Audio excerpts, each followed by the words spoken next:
Hi everybody, welcome back. Today I have a tag video for you guys, and the tag is called Handbag Deal Breakers. Now this tag was created by two beautiful ladies from Australia, Isabelle's Style and Mel from Purseonfleek. So thank you, both of you tagged me in this video, and I was watching both of your videos and I was so excited because, you know, subconsciously there are certain deal breakers that I actually apply. I'm not really aware of it until I actually go to the store and like, I don't like this. I put my thoughts together for this video, but people, you have to go and watch Isabelle's and Mel's video because all the deal breakers that they talked about, I actually do agree. Maybe except one, Mel, maybe except one, which is what, if your bag doesn't fit a handphone. I'm a culprit. I've got one bag that doesn't fit my handphone, but you know, it's a novelty item, okay? So forgive me. So I don't want to repeat their deal breakers. You gotta watch their video. I'll link both of their videos down below. And let's start with mine. First deal breaker are bags that topple over. Now I've got my Chanel Jumbo right here, and let me tell you, this bag does not topple over. You can put it down, you know, it doesn't have feet. You can put it down and it's perfectly fine. But there are some bags that even though you put it down, you've got to somehow adjust it, otherwise it will topple over. And particularly bags that have a hardware at the front, like the CC logos or the Gucci Marmont, or any kind of bags that have hardware at the front, it's a real deal breaker when I see bags that topple over. I do notice that some Chanel bags that have a very soft base, usually the ones that are made of cloth or made of, you know, non-leather materials, they tend to topple over because it has a soft base. Another bag that used to topple over was my super mini Gucci Marmont. It is a very tiny bag, but because it's tiny, the hardware maybe was a little bit heavier. And when I bought it that time, it didn't really occur to me. But once I leaned it in, you know, when it started to get a little soft, it always toppled over. But you know, the bag was really small, you could kind of adjust it to make it upright again. But when I go to a store and I see, you know, when I first carry a bag, you can kind of feel it. It's kind of like top heavy. Sometimes when I pick up a bag and I say, oh, I like to see that bag, and you can see the SA kind of adjust it, you know, kind of adjust it when they're putting it down on the table for you. You're like, something's not right with this bag. When you pick it up, you play around with it, you put it down, you can see it's kind of like this. It's kind of like folding over. So yeah, bags that topple over, deal breaker. The second deal breaker for me are heavy bags. Now heavy is really subjective. It depends. Like for you, the Chanel Jumbo could be a really heavy bag. Now when I first got this bag, I was kind of okay with the weight. But you know, it was one of the things that I was really, you know, unsure of. It's definitely a heavier bag. But when I mean heavy bags is when the moment you pick up the bag, you go like, whoa! It's got some weight in it. And some bags that I can think of right now which really puts me off is bags from Maurer, bags like the LV Capucine, especially the slightly bigger ones, and usually are full leather bags or bags with a lot of hardware whereby it just becomes unnecessarily heavy. So that's a total deal breaker for me. I do like, you know, moderately heavy bags. I would say like my Chanel Jumbo is a moderately heavy bag. With the bag itself, it's got some weight because once you put your stuff inside, it's going to be heavy. But when you pick up like a bag that is full leather, heavy leather, good quality leather, you can say anything under the sky, but you know it is a heavy bag from the get-go. My gosh, those are the bags that I will not get because I know the moment you put anything inside, you put like a pencil inside, it's gonna weigh a ton on my shoulders. No way. So yeah, I do enjoy, you know, moderately heavy bags. I think they're okay. To me, this is like a moderately heavy bag. When you do stuff it a lot, obviously it gets really heavy, but that's your fault, right? That's my fault for putting so many things inside. But when the bag, like I said, you know, starts off being really heavy, that's a big deal breaker for me. Number 3 are painful straps. Again, very subjective. Straps like this belongs to my Cons bag. Oh, let me just close it because that's not pretty. My Cons bag comes with a vachette leather which has already been treated, so it's slightly patina. It came like that. Now this strap is so soft, which is why I love this kind of vachette or vachetta leather straps because they are very comfortable on your body. Similarly for the Chanel straps, even though it is metal, it does have the leather woven in the middle. So somehow it doesn't feel as if you just got straight up hardware sticking on your body. It is very comfortable. So when a strap is uncomfortable, where it's hard and it digs into my shoulders. You kind of know it from start touching the bag. You know, it's a very stiff strap. Is it a very hard strap? Is it a very thin strap in comparison to the bag? So you will know that this is going to be problematic, which is why people really love this thick nylons or whatever material is like seatbelt material kind of strap, because it's thick, it's very light, it's very comfortable, it's it's soft on the shoulders. So yeah, when it comes to painful straps, it really depends on how you can handle the painful straps. Now, if you wear thick coats all the while, obviously you won't feel it. But for me, in this weather in Singapore and in Malaysia, I won't be wearing thick coats. I'm wearing thin shirts or even sometimes sleeveless. That's when you can really feel those painful straps. Number 4 is super fussy clasps. Now, this to me is very convenient. I love the turn lock. It goes out and in so effortlessly. This is like perfect. There are some clasps that are fussy. Fussy again is very subjective, but I know there are some where they have the buckle at the side, at the bottom or at the side, and you have to kind of adjust it. Now, a lot of people say, oh, this lock is very secure. You need to have adjust it a little bit. It's really good if you're in a crowded place.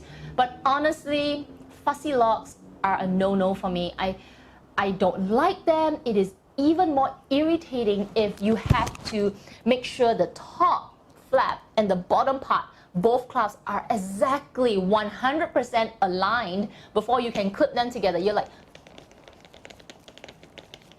and then you can clip it in. Oh my gosh, it bugs the crap out of me. So yeah, fussy locks are definitely a no-no. One of the locks that to me, I think it's fussy, but maybe to some people, they don't think it's fussy. The Chloe bag, the one with the one that you put down and you take it out and you pull it over. That is pretty fussy to me. It's not like you need to align it, but it's so complex, It was one of the things that, though it made the bag look very unique, from a day-to-day function, it's not convenient, okay? It's irritating. And then there are bags whereby you got to get the alignment perfect. So my Dior Montaigne did have that problem.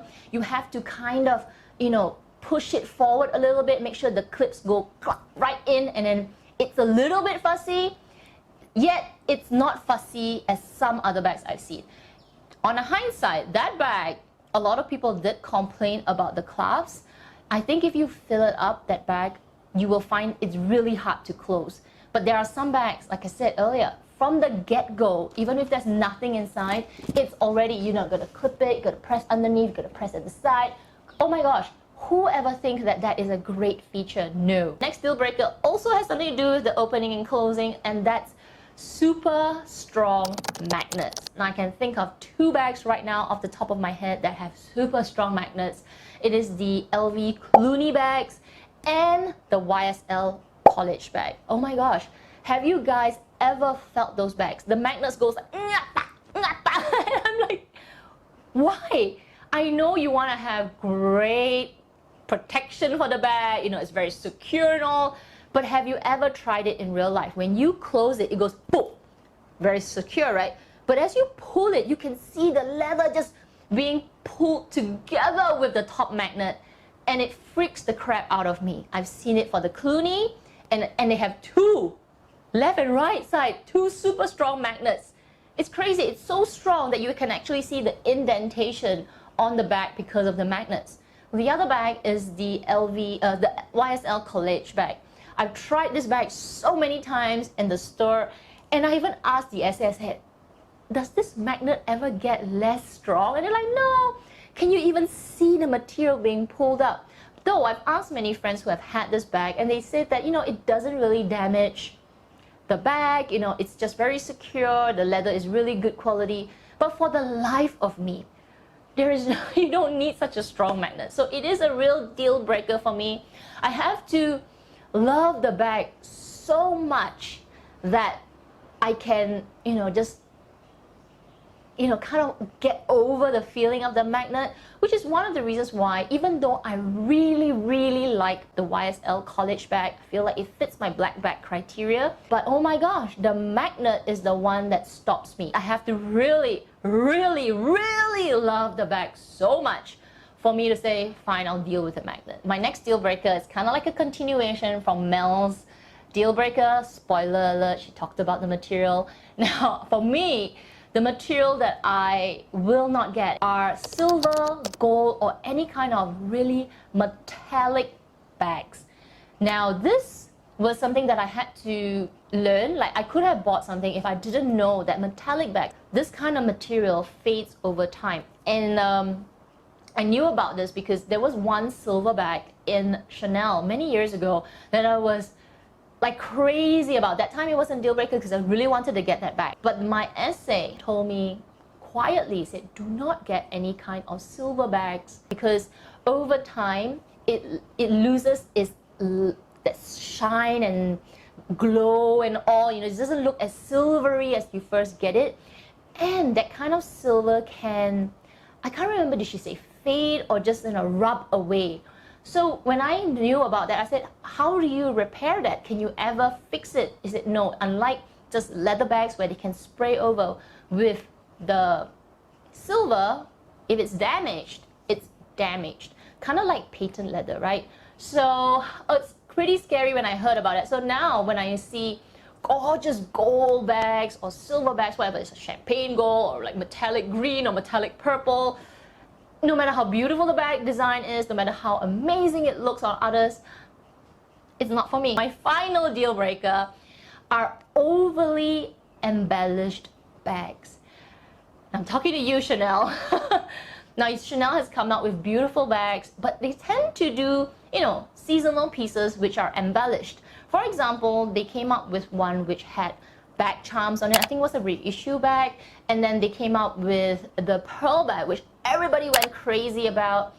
And, you know, various embellishments on bags. Now, it is a big deal breaker for me, just because the hassle of taking care of embellishments. First, it's an expensive bag. You've got leather on it, you've got whatever interior, whether it's leather, it's cloth, it's suede, and then you've got your hardware. Now, to add to that very expensive bag, you've got embellishments. Unless you are a lady of leisure, unless you're only bringing that bag out for a couple of minutes, you know, you don't have things that will bump into you, or people that will bump into you, or animals that bump into you. To me, embellishments just means another hassle.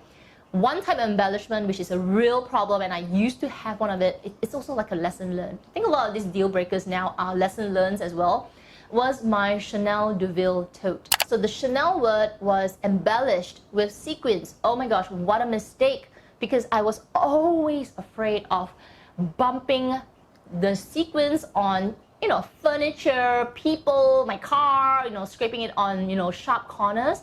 And what if the stitches came out? So to me, you probably can only get an embellished bag if you have that kind of lifestyle whereby you're just taking that bag as an object for to be admired. But if you're gonna use a bag, you're gonna really put it through the ringer.